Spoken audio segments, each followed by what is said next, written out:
What's up, everyone? All right, so here we are finishing the day back in the green. Now, it was not an easy day.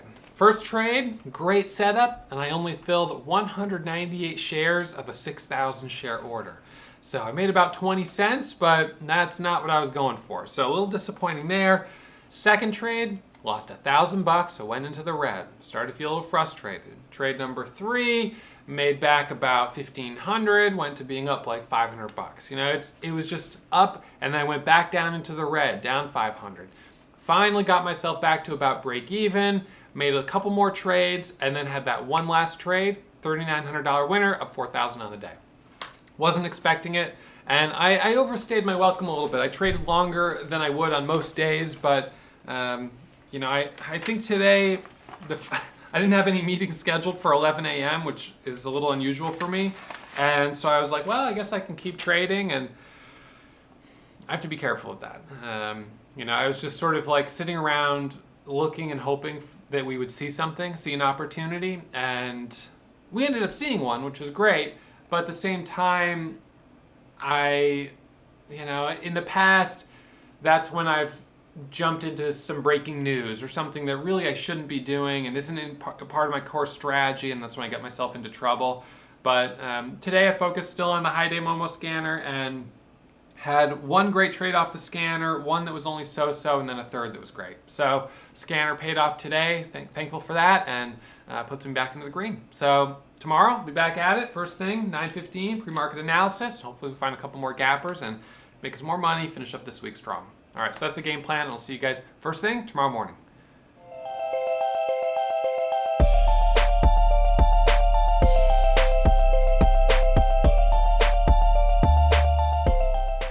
All right, everyone. So we're going to go over the trades from this morning. Today was a day where I really had one goal. The goal was to try to finish the day green, and that's because yesterday was a red day. And I never like to have two back-to-back red days. I just, even if I only make $100 today, the goal is really just to be green, put a day between me and the red day, and just start to, get back on the horse and kind of, get refocused. So this morning started really the same as any other day, looking at the gap scanner, and our two leading gappers were NVCN and TIK. I'll pull up my P&L here. You'll see that I traded both of them. I lost $955 on TK, and I made $346 on NVCN. So within the first 5 minutes, I'm already red on the day, which is not what I wanted. So NVCN, this one had over 4 million shares of volume by the time the market opened. You'll notice that I have an indicator on here. I'm going to turn off one of them. This is an indicator that I show you guys who are in the Warrior Pro classes how to use. This is a volume profile indicator. This factors in volume and price, and it tells you at what price the most volume took place. That's this yellow line right here. So the most it's kind of like the VWAP. It's just a little bit different because it's a histogram. So this right here was the highest volume price right down there. And so anyways, on this one, I'm looking at it pre-market, and we have a pre-market high of $4.74 and a little bit of a pre-market pivot, as you can see here, around $4.28. I had a long bias for a move up higher, and as soon as the bell rang, I jumped in. What's disappointing is that on my order, I only filled, I tried to take 6,000 shares at 4:30, and I filled 0.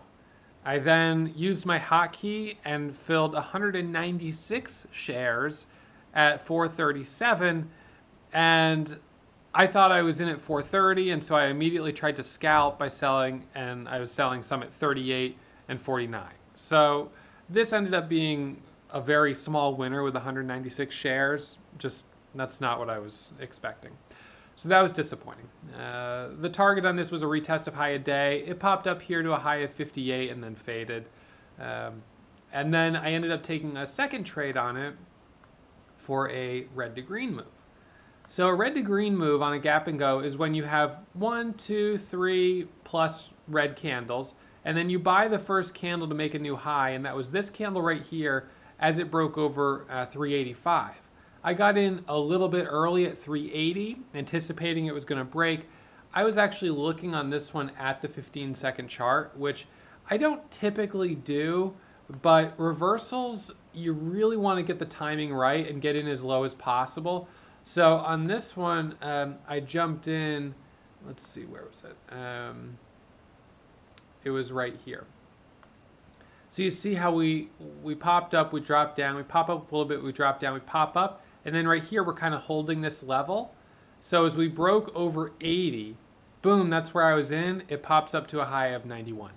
And so that gave me about $340, and the remaining $6 was on my first trade. So after those two, after my trades on NVCN, yeah, I've got $340 of profit. And then I take a trade on TIK. So TIK, this was a very disappointing move that we had on this one. It's also a gapper, as you can see here, with a pre-market high of $4.16. All right. So as the bell rings, it actually opened right at 408 and immediately started surging up. And I had my order ready at the pre-market high, but basically the bell rang and it was squeezing up. So I ended up jumping in this at 430 and 434 with about 6,000 shares.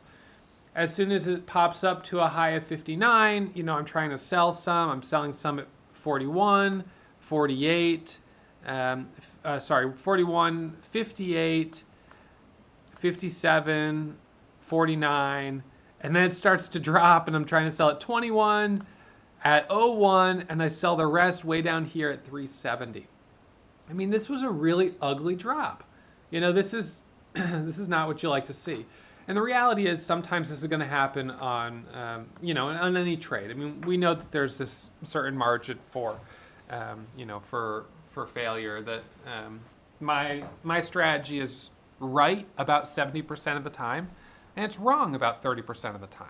So, that's not a big deal because I make money, and this was just one of those trades where I pretty much did everything right. I followed the rules, and it didn't work. Now, yes, it's true that having this red day in the past is a little bit of a warning sign, but we had a nice move here pre-market, and I thought it looked good. So, anyways, lost $955 on that, minus the 356 or 346. I'm down like $600. So I'm sitting there in the red, and I'm thinking, all right, well, this is exactly how I did not want to start my day. I wanted this to be a green day, and now I'm in the hole. So now I'm starting to feel a little bit frustrated, and I'm trying to deal with that emotion of being frustrated, not let it impact my trading. I'm starting to feel myself being a little bit more aggressive, willing to be more aggressive. And I see the next stock, ACST, hit my scanner. And this is one of those times where, sometimes when you get knocked down, you jump up and you just start swinging. You're ready to jump in, and ASTC hits my scanners. I see it, boom, boom, boom, and right away I jump in. Now I jumped into this one for not just because it was hitting the scanners, but because it was hitting this particular scanner. It was already up 36% on the day. It's a low float stock, a former runner with a headline this morning. So check, check, check, check, and boom, I punched the order. So I'm in this with 6,000 shares at 20 and 26. Very common for me to take a starter and then add as it's moving up. You'll see that on all my trades. And it squeezes up to a high of 41. I didn't see this flash down here. I don't know what that's about. Taps 58, 58, pulls back for a second, and then surges up right here to a high of 79. And so, on this stock, I made $1,400. It wasn't the biggest winner in the world, but, that got me from being red on the day to being back in the green. And now I'm up like $800. So I was like, okay, I'm feeling a little confident here. We're seeing some stocks hitting the scanners, making good moves. So I'm watching for the next one. Next one is IDT. IDT, it's on the scanner. I see it. It was on our watch list pre-market. And so boom, I jump right in. I see it hitting the scanner. I punched the order for 3,000 shares at 662. And guess what? On this one, I filled, where is it? On this one, I filled only 300 shares. Only 300 shares of my order filled. So now I've got 300 shares and it squeezes up to 90. That would have been $900. I would have been up $1,700 on the day. But no, I'm up $90 on the trade. So it does a little micro pullback here and I'm like, okay, I'm gonna add. So I added right here at 90, tried to scalp at 97, and then it ends up flushing back down. So, this was really kind of disappointing because I go from, a trade where I should have been up $900 to a trade where I'm down like $1,300. So I take a loss as it drops back down here to 640. And what's worth noting is that right up here at $7, there was a like a 15,000 share seller at 98. So a bit of resistance there. All right, so it goes sideways, and then it starts to curl back up. And as it curls back up, I'm thinking, you know what? Now it's like a flat top. See, I was just hanging out right under this $7 level. So I'm like, you know what? I'm thinking about scalping it for a break of 7. But I'm gonna flip short if it doesn't hold. So that's exactly what I did. So it then comes back up and I get back in at 95, 96, and 98 with 6,000 shares. I sell half at 99 because it broke 98, that big seller, and then there was an equally big seller at 99. And so I was like, that's not good. So let me try to unwind this a little bit. So I sell half at 99, seller's not breaking, so I'm just putting more on the ask, and I sell the rest at 99 and 90. So on that one I made like, whatever, it was 6,000 shares, I made $60. And then I flipped short, it broke 7, hit 708, came back down, and I tried to short 9,000 shares at 690.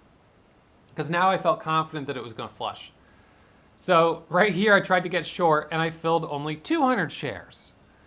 And it drops down to 650. It's a 40-cent drop. And I, made $80 on it with 200 shares. And I sure wish it had been 9,000 because that would have been awesome.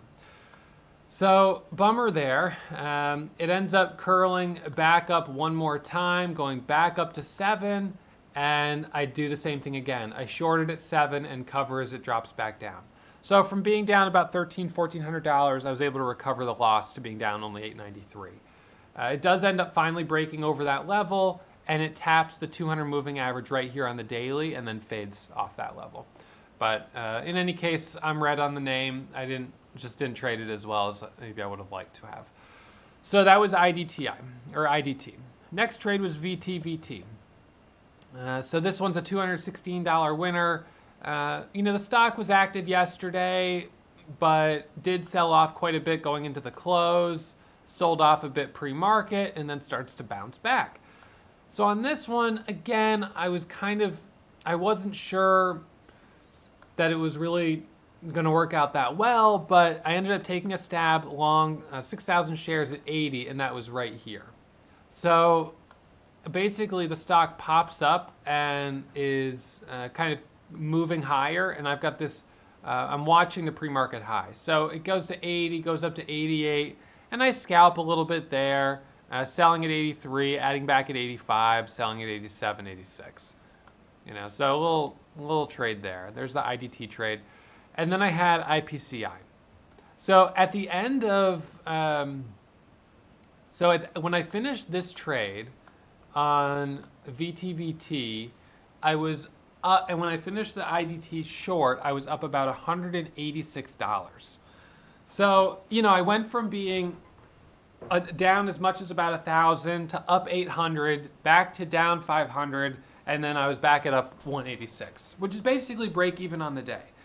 And, I'm sitting kind of like getting closer to 1030, and I'm just kind of like watching. I'm still trading a little bit, 1040. This trade was at 1040. The VTVT one was 1030. I didn't have a meeting scheduled for 11. Usually I have meetings that I start at 11, but today I didn't have one. So I was like, all right, I'll just keep watching the scans. Let's see if anything else pops up. So I'm watching the scans. There's IDTI. ACRX, I wasn't sure about. I looked at it, but I thought it looked very crowded. And GSAH, the float was too high. Price was a little too high also. So anyways, IPCI hits the scanner. I see it on the scanner. I pull it up, and I'm not clear on the news on it, but I see that it's moving, right? That it's starting to squeeze up.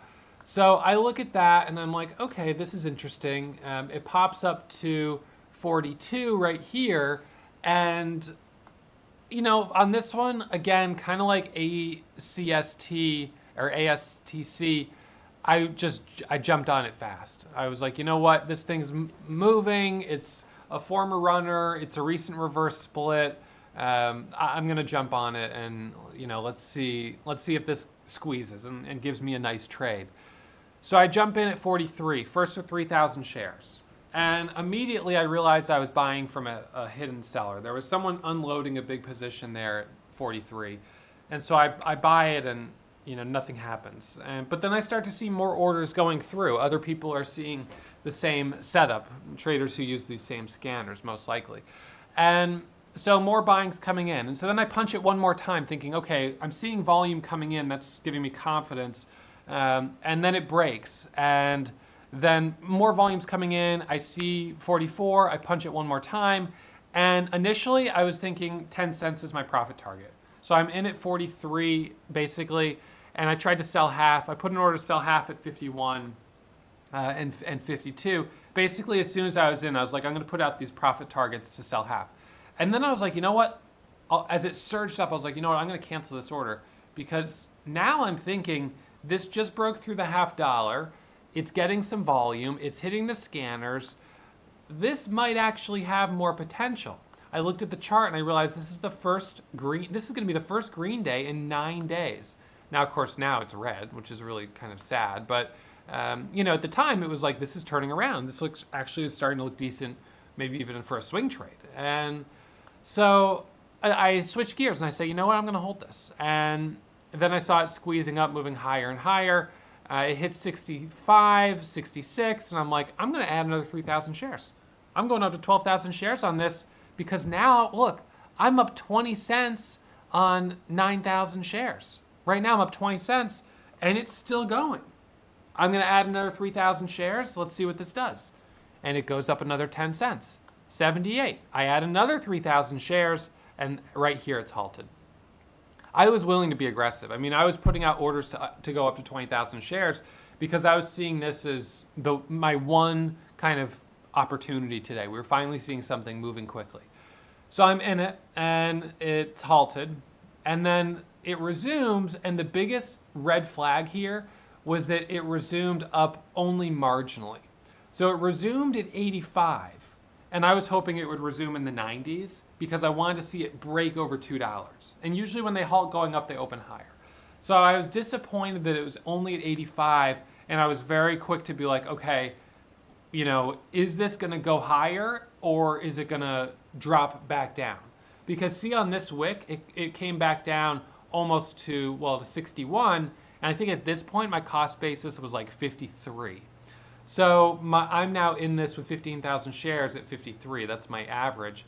So I'm like, you know what? I'm going to sell half here. And then I'm just going to give it a second. I want to see, I'll hit the bid, I'll sell half, and then are we going to see buyers come in? Is it going to pop up?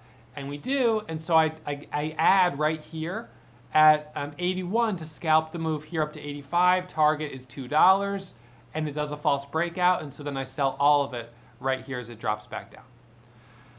And so, 25 cents on 15,000 shares. Just about.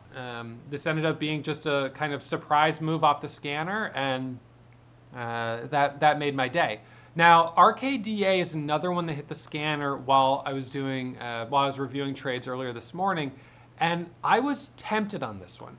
I almost punched it, and on this one, I was watching it earlier this morning when it first hit the scans right here at 5:30. Because again, I look at this and I'm like, well, this stock is a former runner. Those of you who remember this huge move that it made from $10 up to 70, it's a former runner. It's squeezing up here, decent dailies, it's opening up, starting to move higher. So I had my hand on the trigger, and then it just flushed down, and so I didn't take the trade. So one of the things that I'll say is that I never buy, I almost never buy stocks that aren't on my scanners. I want to see the stock is squeezing up. I want to see that it's moving higher. That's what my scanners look for. So if a stock is not on my scanners, then it's not moving fast enough. It doesn't meet one of my criteria for being a stock with home run potential, and so I don't want to take the trade, right? So, for me on this one, I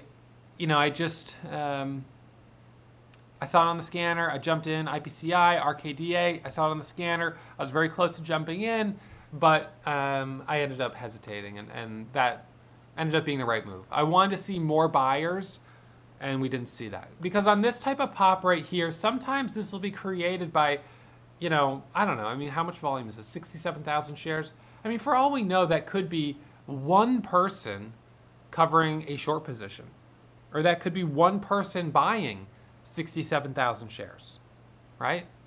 You just don't know. So if that one order goes through and then no one else is watching it and it doesn't hit the scanners, then it'll just fade back down. And this actually was not on the scanners right here. Someone called it in the room, was like, hey, look at RKDA, it's moving up. And I looked at it and I was like, I see it, but it's not on my scanners, so I don't trust it. And then the first time it came on the scanners was right here at 11:25 as it moved up into this area. And at this point, I was like, you know what? I've overstayed my welcome today. I've already traded more than I had on almost any day in the last 3 weeks. I've got 82 executions. I mean, I really traded a lot today. And, I'm coming out on top. I'm green, but I let the emotion get to me a little more than is probably good. So, I think the advantage is, of course, having years of trading experience. So when you decide to be aggressive, you have good intuition about, what is worth being more aggressive on. Whereas as a beginner trader, when I would get aggressive, anything that hit my scanner, I'd buy. I'd buy this, and then I'd buy this, and then I'd buy this, and then I'd buy this, and then this. I mean, I just was buying anything on the scanner. I wasn't able to have the presence of mind to say, this scanner alert is higher quality than this one for these reasons. And now I'm able to do that, and so that's a big, a big advantage of having, experience and being a trader for a longer period of time. So anyways, that's about it for me today. Finishing up here in the green, which I'm happy about, and I'll be back at it first thing tomorrow morning. This week has been a little bumpy. Green on Monday, red on Tuesday, back in the green today. So let's see what Thursday and Friday have in store for us. All right. So hope you guys have a good afternoon. I'll see you all first thing tomorrow morning. If you're still watching, you must have really enjoyed that video. So why not subscribe and get email alerts anytime I upload new content? Remember, when you subscribe, you become a member of the Warrior Trading family.